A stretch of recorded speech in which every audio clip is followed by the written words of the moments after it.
Welcome to Market Lesson Mondays, where my business mistakes become your business wins. I'm Assunta Davidson. I'm an innovator, hair loss practitioner, and a woman who builds business and life God's way. Today's lesson is build smart before you scale. Okay? Take it from me. I learned the hard way.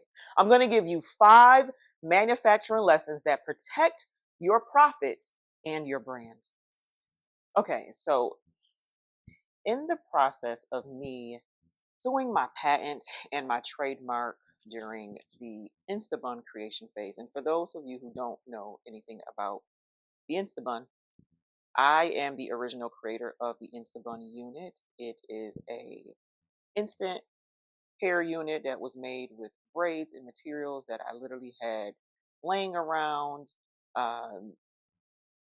after closing down my salon, and I wanted to create something that was quick and fast for my clients. Came up with the idea, posted it on social media as I normally do, just posting a video, and to my surprise, it went like viral, like not just a whole bunch of views and all, like it was like viral. I had celebrities that were sharing it and inquiring about it. It was just like it was overwhelmingly viral, and during that time, it was one of those things where I was showing people step by step how to make it. And so there were so many different people making it because of how I presented the video. Okay, I didn't know that it was going to turn into a patent product. I didn't know that the Lord was giving me this idea to help me pivot in my business. And in doing so, trying to get a patent for it became extremely hard.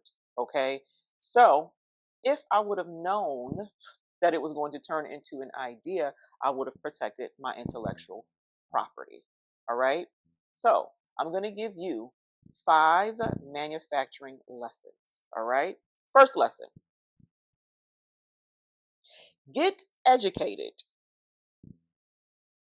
Get educated on patents and trademarks. Okay. Learn the different types of patents. Some ideas require a design patent. All right. While others require a utility patent. Knowing where your idea falls is so crucial. Trademarking is not limited to text or brand names. Signature colors, sounds, and even scents can be also trademarked if they identify with your brand.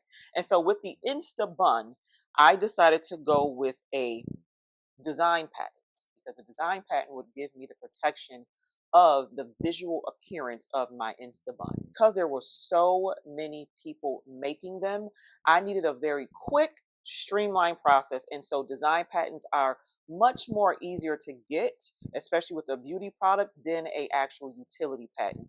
And so I think I got my patent maybe 9 months. Maybe 9 months. I know that it was less than a year, but that's the route that I decided to go. And thankfully, it worked out for me. And so to speak about trademarking again is not limited to just text. Okay. So my Instabun sign, the actual sign, the logo that I created is trademarked. I went through so many different people actually using the name and the just that Insta name, that it made it so hard for me to actually get the name Instabun trademark.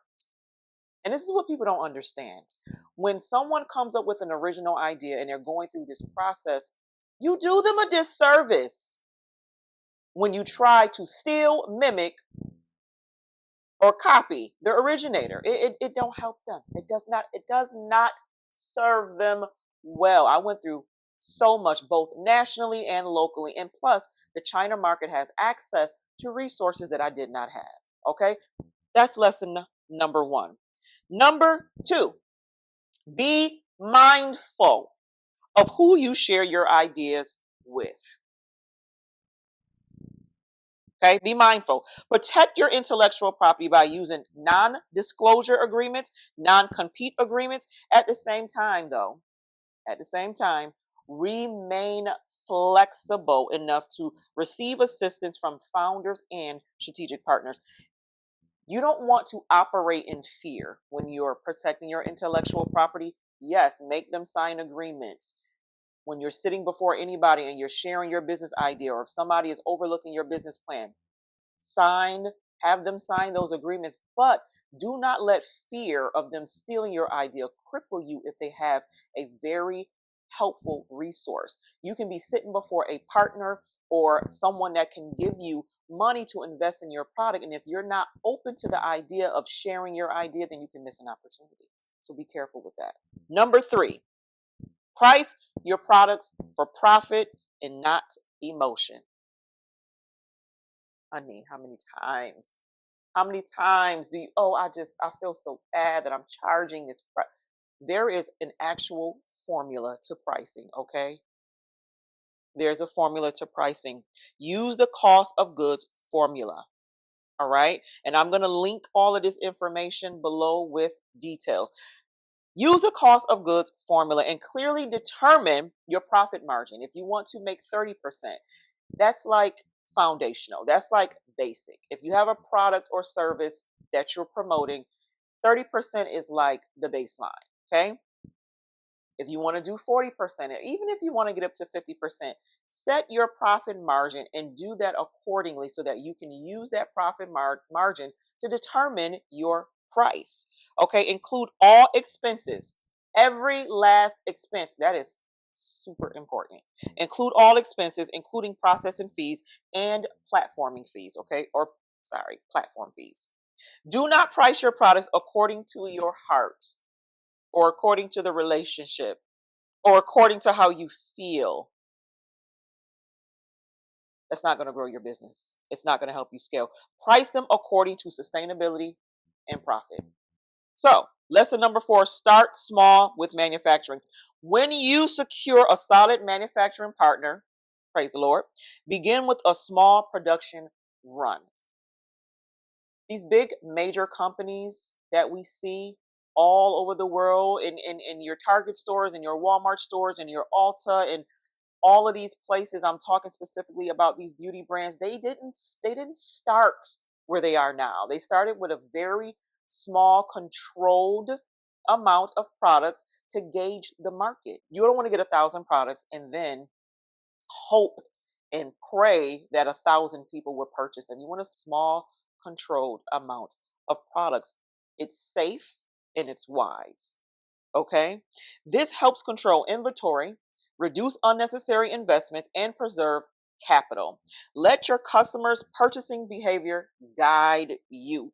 Pre-ordering, honey, it is a gift from the Lord. It's a powerful tool to offset and to control your out of stock inventory. Okay, so use pre-ordering. It's just a smart way to do things. 5, be strategic with packaging costs. I am very much into aesthetically pleasing packaging, and I want to add, all of the thank you cards, and I want to make sure that it's pretty when you open it. And sometimes pretty is not practical when you're trying to scale, when you're trying to promote something, especially when it's a new product. Make sure that it's very professional. Make sure that it's appealing to the eye, but you don't have to dig more into your profit or your margin line to create these things. And so what I find is a lot of people like to put mailers or they like to get, the pretty packaging and all those different things. And you can substitute those things by putting product information on your website. You can have a QR code in which they can scan and see all of those things listed instead of having like those additional mailers or product mailers or, the little cards that you put inside your packaging. You can substitute that with putting that information on your website where you're already paying for platform fees and all the things. Put it on your website. You'll save on paper, printing, processing, and creating. Okay, I learned that with this launch. Okay, hope that these 5 lessons today helped you, that the mistakes in my business will help you win in yours. Okay, take these lessons as tools to grow and scale in your business, and of course, always live life on purpose with purpose.